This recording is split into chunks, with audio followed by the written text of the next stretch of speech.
कभी भी सोकर नहीं गंवाना चाहिए। जिसने भी अपने जीवन में कुछ भी पाया है, उसने अपने ब्रह्म मुहूर्त का सही उपयोग किया है। नमस्कार। हम सभी पर महाराज जी का आशीर्वाद और बजरंगबली जी की कृपा सदैव बनी रहे। अगर आप ब्रह्म मुहूर्त में उठकर इन 3 शक्तिशाली शब्दों का जाप करते हैं तो बहुत ही चमत्कारी प्रभाव आपको अपने जीवन में देखने के लिए मिलेगा। क्या होता है ब्रह्म मुहूर्त के अंदर? ये जो ब्रह्म मुहूर्त का समय होता है, ये वो समय है जब आप परमात्मा से जुड़ते हैं। उस समय ब्रह्मांड की सारी महानतम ऊर्जाएं आपके लिए सक्रिय होती हैं। 3 बजे से लेकर लगभग 6 बजे तक का ये पहर होता है और ये पूरा पहर बहुत ही अद्भुत होता है। इस समय को कभी भी सोकर नहीं गंवाना चाहिए। जिसने भी अपने जीवन में कुछ भी पाया है, उसने अपने ब्रह्म मुहूर्त का सही उपयोग किया है। इसलिए इस समय को जरूर उपयोगी बनाइए। इस समय में आप सो नहीं सकते हैं। अगर आप सोते हैं तो आप निश्चित तौर पर बहुत कुछ अपने जीवन से खो देते हैं। तो क्या किया जाए ब्रह्म मुहूर्त में उठकर? ये 3 शक्तिशाली शब्द और एक छोटा सा परिवर्तन आपकी दिनचर्या में 2-4 छोटी छोटी बातें जो आज मैं आपको बताऊंगी, ये आप प्रयोग करके अपने जीवन में जरूर देखें। ब्रह्म मुहूर्त के समय पर कहते हैं माँ सरस्वती जबान पर विराजती हैं। उस समय आपको क्या करना है? ये वो समय होता है जैसे 3:20 से लेके 3:40 के बीच में, ये 20 मिनट में आप अपने साथ जो कुछ भी कहते हैं वो बहुत ही महत्वपूर्ण होता है। वो तुरंत माँ सरस्वती जुबान पर बैठी होती हैं तो तुरंत ही आपके जीवन में वो चीज़ें फलीभूत होने लगती हैं। तो क्या करना चाहिए वो भी, और ये शक्तिशाली शब्द जो आपके जीवन में निश्चित तौर पे बहुत कुछ परिवर्तित कर सकते हैं, उसको हम आगे देखेंगे। बहुत लोगों को मेहनत करने के बाद भी कुछ चीज़ें प्राप्त नहीं ही होती हैं। जो कहते हैं कि बहुत मेहनत करते हैं लेकिन वो चीज़ें हमें नहीं मिलती, या हमें सुख नहीं मिलता, अच्छी नौकरी नहीं मिल पा रही, पैसे की कमी है, सुख की कमी है, या आप देखेंगे कि कई लोग बहुत प्रयास करने के बाद भी जीवन में उनको सफलता नहीं मिलती। तो इसके कारण को कहीं ना कहीं समझना ही चाहिए कि उनके अंदर कोई ना कोई ऐसी रुकावट ज़रूर है। उनके जीवन में, उनके कर्मों में, उनके दृष्टिकोण में कुछ तो अवरोध अवश्य है। उस अवरोध से पार पाने के लिए हमें कोई ना कोई संदेश ब्रह्मांड को भेजना ही चाहिए, जो पुरानी, जो हमारी नकारात्मकता है उसको दूर करती है। तो इसके लिए क्या किया जाए जो आपके मन को भी बदल दे और ब्रह्मांड में सक्रिय ऊर्जाओं को भी आपके लिए बदल के रख दे? ऐसा क्या किया जाए? तो ब्रह्म मुहूर्त का जो समय है, उस चीज़ को फलीभूत करने का सबसे खूबसूरत समय होता है। पहली बात जो आपको याद रखनी है वो ये है कि इस समय आपको अपने विचारों को बिल्कुल सकारात्मक रखना है, अपना दृष्टिकोण सकारात्मक रखना है। ईश्वर पर, अपने इष्ट पर, या जो भी आपके गुरु हैं उन पर अपना पूर्ण विश्वास और आस्था रखनी है। और सबसे पहले उठकर अपने इष्ट को, अपने गुरु भगवान के आगे आपको प्रार्थना करनी है, हाथ जोड़कर। आप समझ लीजिए आपके इष्ट जो हैं, आपके गुरु जो हैं, आपके सामने ही हैं। उनके चरणों में प्रणाम कीजिए कि हे प्रभु, आप मेरा ये वंदन स्वीकार करें और मेरी जो भी पुरानी गलतियां हैं उसके लिए मुझे क्षमा कर दें। तो सबसे पहले जो है आपको अपनी पुरानी गलतियों के लिए क्षमा मांगनी है। आपको कहना है कि मुझे क्षमा करें और अब मेरे जीवन में आप मेरा सही मार्गदर्शन करें। ये आपको करना है। हाथ जोड़कर प्रार्थना करनी है कि प्रभु कृपा करें, मुझ पर अपनी कृपा दृष्टि बनाए रखें और मेरी जो भी पुरानी गलतियां हैं उसके लिए मुझे क्षमा करें। अब मेरी प्रार्थना स्वीकार करें। अब जो भी मैं कह रही हूँ, मेरी प्रार्थना को आप स्वीकार करें। और इसके बाद आपको ये बोलना है, क्या बोलना है? ये जो 3 अद्भुत शब्द हैं, और वो शब्द हैं, मैं बहुत भाग्यशाली हूँ, मैं भाग्यशाली हूँ।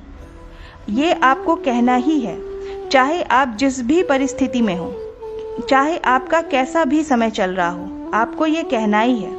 यह भाग्यशाली का मतलब है कि आपने ब्रह्मांड को एक संदेश दिया कि मेरे भाग्य में अगर कुछ भी नकारात्मक है तो वो अभी सुधर जाए। ये आप एक सकारात्मक संदेश भेज रहे हैं ब्रह्मांड को कि किसी भी प्रकार का दुर्भाग्य जो अगर मेरे प्रारब्ध में है तो आप उसको ठीक करने के लिए ब्रह्मांड को तरंगे भेज रहे हैं। और आपको ये बिल्कुल दृढ़ विश्वास के साथ कहना है कि मैं भाग्यशाली हूँ। आप समझ लीजिए, चाहे जैसी भी परिस्थिति हो आपकी, चाहे जैसा भी समय चल रहा हो, जो भी समस्याएं आपके जीवन में चल रही हों, आप कितने भी परेशान हो, लेकिन आपको कहना यही है कि मैं भाग्यशाली हूँ। आप खुद सोचिए, अगर आपके जीवन में आपके कोई इष्ट हैं, आपके गुरु हैं, या आप स्वयं महाराज जी से जुड़े हुए हैं, तो आप भाग्यशाली तो हैं ही। क्योंकि देखिए, महाराज जी के ये वचन है, महाराज जी ने अपने श्रीमुख से स्वयं ये बात कही है कि तुम मेरे पास नहीं आए हो, मैं तुम्हारे पास आया हूँ। तुम मुझसे नहीं जुड़े हो, मैं तुमसे जुड़ा हूँ। और महाराज जी का ये भी कथन है कि मैं जिसका हाथ एक बार पकड़ लेता हूँ उसको मैं कभी नहीं छोड़ता। तो अगर आपका हाथ प्रभु ने पकड़ा हुआ है, अगर आपका हाथ आपके इष्ट ने, आपके गुरु ने, या स्वयं महाराज जी को अगर आप मानते हैं, तो स्वयं महाराज जी ने अगर आपका हाथ थामा हुआ है, तो आप भाग्यशाली अवश्य हैं। और ये समय जैसा भी हो, चाहे जितना भी विपरीत समय हो, आप ये जान लीजिए कि समस्याएं तो सभी के जीवन में आती हैं। अच्छा बुरा समय तो आता ही रहता है। इस पृथ्वी पर ऐसा कोई इंसान नहीं है जिसके जीवन में समस्याएं ना हो, और ऐसी कोई समस्या भी इस पृथ्वी पर नहीं है जिसका कोई समाधान ना हो। तो दोनों ही बातें हैं, समस्याएं हैं तो उनके समाधान भी हैं।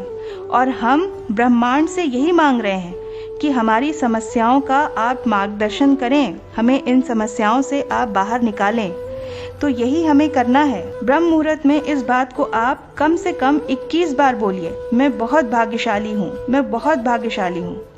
अब ये जो आप शब्द कह रहे हैं कि मैं भाग्यशाली हूँ, जो ये शब्द आपने बोला, ये इस ब्रह्मांड में फैल जाएगा, और इसका जो प्रभाव ये होगा कि आपके भाग्य में जो कुछ भी उल्टा सीधा चल रहा होगा, जो भी नकारात्मक चल रहा होगा, वो निश्चित रूप से सकारात्मक होना शुरू हो जाएगा।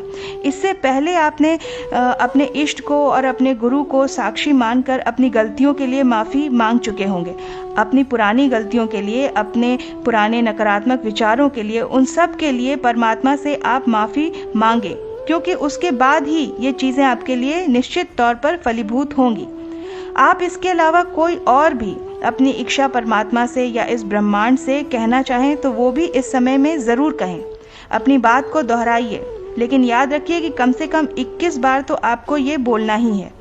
आप बार बार दोहराइए अपनी बात को। आप कुछ भी कह सकते हैं, आप कह सकते हैं कि मेरी नौकरी लग जाए, या मैं पढ़ाई में बहुत अच्छा हो रहा हूँ, या मेरे साथ सब सकारात्मक हो रहा है।